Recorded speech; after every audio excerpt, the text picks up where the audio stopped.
नमस्कार विद्यार्थी मित्रांनो, मी वेदिका राणी या माझ्या यूट्यूब चॅनलमध्ये आपणा सर्वांचे सहर्ष स्वागत आहे।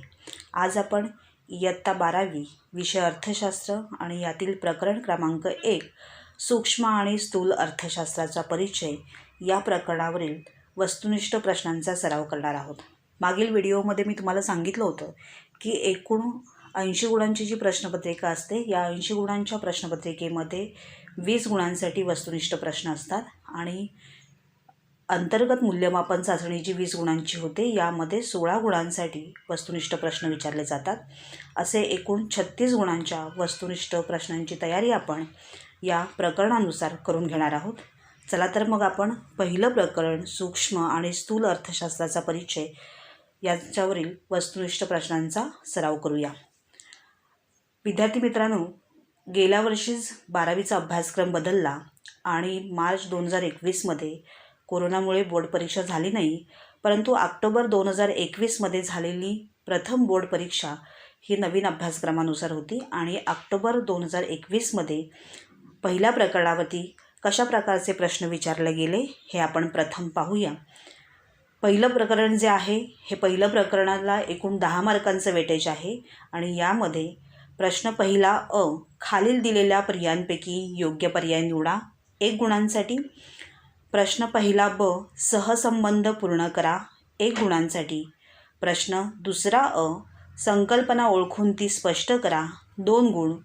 प्रश्न दुसरा ब, फरक स्पष्ट करा 2 गुण। आणि प्रश्न क्रमांक 4, सहमत आहात की नाही ते साकाराने स्पष्ट करा 4 गुण। असे 1, 1, 2, 2, 4 असे 10 मार्कांसाठी या पहिल्या प्रकरणांवरती प्रश्न विचारलेले आहेत। चला तर मग आपण या पहिल्या प्रकरणांवरचे जे वस्तुनिष्ठ प्रश्न आहेत हे पाहूया। पहिला प्रश्न आहे योग्य पर्याय निवडा। 1, अर्थशास्त्राची शाखा जी संसाधन वाटपाशी संबंधित आहे। अ, सूक्ष्म अर्थशास्त्र, ब, स्थूल अर्थशास्त्र, क, अर्थमिती, ड, यापैकी काहीही नाही। पर्याय दिलेले आहेत अ, ब, क, अ, ब, फक्त अ, वरीलपैकी नाही आणि उत्तर आहे फक्त अ।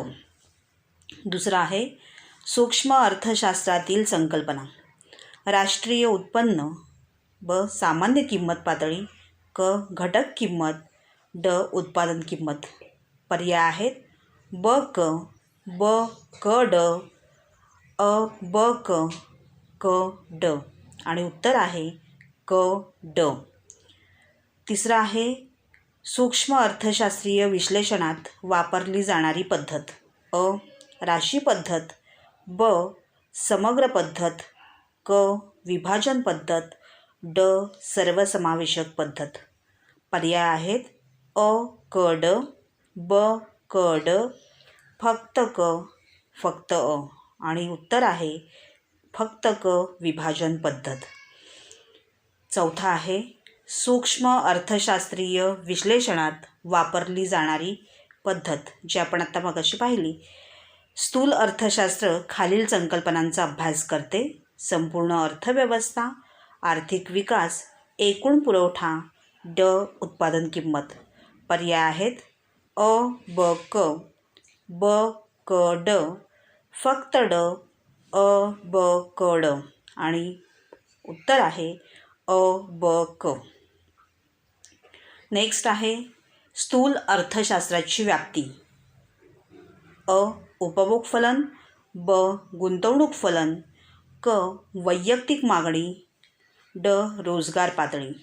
पर्याय आहेत अ, ब, ड, ब, क, ड, फक्त ड, फक्त क आणि उत्तर आहे अ, ब, ड। पुढचा आहे चुकीची जोडी शोधा। 1, ॲडम स्मिथ, अर्थशास्त्राचे जनक, 2, सूक्ष्म अर्थशास्त्र, राशी पद्धत, 3, स्थूल अर्थशास्त्र, क, सर्वसाधारण समतोल, 4, आल्फ्रेड मार्शल, ड आहे अर्थशास्त्राची मूलतत्वे आणि यातील अपेक्षित बरोबर उत्तर आहे 2, ब, सूक्ष्म अर्थशास्त्र, ब, राशी पद्धत। प्रश्न क्रमांक 2 आहे सहसंबंध पूर्ण करा। सूक्ष्म अर्थशास्त्र, विभाजन पद्धत, स्थूल अर्थशास्त्र. पर्याय आहेत विभाजन पद्धत, राशी पद्धत. उत्तर आहे राशी पद्धत. 2. सूक्ष्म अर्थशास्त्र झाड, स्थूल अर्थशास्त्र. पर्याय आहेत जंगल, वन. उत्तर आहे जंगल. तिसरं आपण पाहूया स्थूल अर्थशास्त्र उत्पन्न आणि रोजगार सिद्धांत, सूक्ष्म अर्थशास्त्र वस्तू व सेवा यांच्या किंमत निश्चितीचे सिद्धांत आणि मागणी घटकांच्या किंमत निश्चितीचे सिद्धांत. उत्तर आहे वस्तू व सेवा यांच्या किंमत निश्चितीचे सिद्धांत. 4. मॅक्रोज, स्थूल अर्थशास्त्र, मायक्रोज. पर्याय आहेत समग्र अर्थशास्त्र, सूक्ष्म अर्थशास्त्र. आणि उत्तर आहे सूक्ष्म अर्थशास्त्र. पुढचा आहे सर्वसाधारण समतोल, स्थूल अर्थशास्त्र डॅश डॅश सूक्ष्म अर्थशास्त्र. आणि उत्तर आहे आंशिक समतोल. पुढे वैयक्तिक घटकांचा अभ्यास, सूक्ष्म अर्थशास्त्र डॅश डॅश स्थूल अर्थशास्त्र. पर्याय आहेत समग्र घटकांचा अभ्यास आणि उत्पादन घटकांचा अभ्यास. आणि उत्तर आहे समग्र घटकांचा अभ्यास. पुढे आहे लहान घटक डॅश डॅश समग्र घटक, स्थूल अर्थशास्त्र. पर्याय आहेत सूक्ष्म अर्थशास्त्र आणि सार्वजनिक अर्थशास्त्र. उत्तर आहे सूक्ष्म अर्थशास्त्र.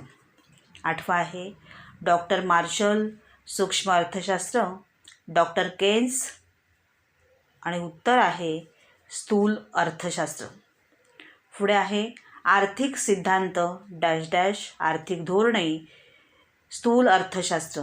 पर्याय आहेत सार्वजनिक अर्थशास्त्र आणि सूक्ष्म अर्थशास्त्र. आणि अपेक्षित उत्तर आहे सूक्ष्म अर्थशास्त्र. पुढे 10 आहे सूक्ष्म अर्थशास्त्र मर्यादित व्याप्ती आणि अमर्यादित व्याप्ती. पर्याय आहेत अंशलक्षी अर्थशास्त्र, स्थूल अर्थशास्त्र. आणि बरोबर उत्तर आहे स्थूल अर्थशास्त्र. पुढे प्रश्न 3 आहे खालील उदाहरणांच्या आधारे संकल्पना ओळखून ती स्पष्ट करा. 1. गौरीने एका विशिष्ट उद्योगातील वैयक्तिक उत्पन्नाची माहिती गोळा केली. पर्याय आहेत समग्र घटक अभ्यास आणि वैयक्तिक घटक अभ्यास. उत्तर आहे वैयक्तिक घटक अभ्यास. 2.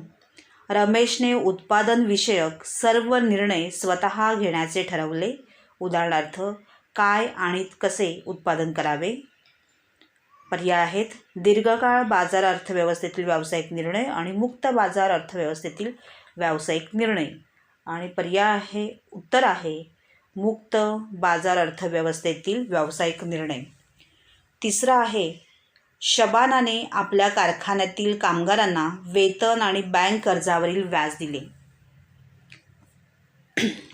आणि त्याचं उत्तर आहे उत्पादन घटकांचे मोबदले देणे. 4 आहे राजेशने त्याला एका महिन्याच्या कालावधीत किती वेळा रिक्षाने प्रवास करावा लागतो हे मोजण्याचे ठरविले. पर्याय आहेत वैयक्तिक मागणीचा अभ्यास आणि बाजार मागणीचा अभ्यास. उत्तर आहे वैयक्तिक मागणीचा अभ्यास. प्रश्न 4 आहे विसंगत शब्द ओळखा. 1. वैयक्तिक मागणी, वैयक्तिक पुरवठा, वैयक्तिक उत्पन्न, किंमत पातळी. आणि उत्तर आहे किंमत पातळी. 2. किंमत पातळी, रोजगार पातळी, खंड निश्चिती, राष्ट्रीय उत्पन्न. आणि उत्तर आहे खंड निश्चिती. 3 आहे वस्तूंच्या किंमत निश्चितीचे सिद्धांत, आर्थिक वृद्धी व विकासाचे सिद्धांत, उत्पादन घटकांच्या किंमत निश्चितीचे सिद्धांत, आर्थिक कल्याणाचे सिद्धांत. आणि उत्तर आहे आर्थिक वृद्धी व विकासाचे सिद्धांत. 4 आहे आर्थिक वृद्धी व विकासाचे सिद्धांत, उत्पन्न व रोजगार सिद्धांत, विभाजनाचा समग्रलक्षी सिद्धांत, आर्थिक कल्याणाचे सिद्धांत. आणि उत्तर आहे आर्थिक कल्याणाचे सिद्धांत. पुढे पाहूया आपण नफा भूमी, श्रम, भांडवल आणि यातील उत्तर आहे नफा. प्रश्न 5वा आहे योग्य अर्थशास्त्रीय पारिभाषिक शब्द सुचवा. 1. संपूर्ण अर्थव्यवस्थेच्या संतुलनाचे विवेचन करणारा संतुलनाचा प्रकार आणि त्याचं उत्तर आहे समग्र समतोल संतुलन. दुसरा आहे आर्थिक समुच्चयाचे शब्दांचे समुच्चयात्मक परिणाम आणि उत्तर आहे समग्र आर्थिक चले. तिसरं विशिष्ट घटकाच्या संतुलनाचे विवेचन करणारा संतुलनाचा प्रकार आणि उत्तर आहे आंशिक समतोल संतुलन. पुढे आर्थिक चलांचे सूक्ष्म परिणाम. उत्तर आहे सूक्ष्मलक्षी सूक्ष्म आर्थिक चले.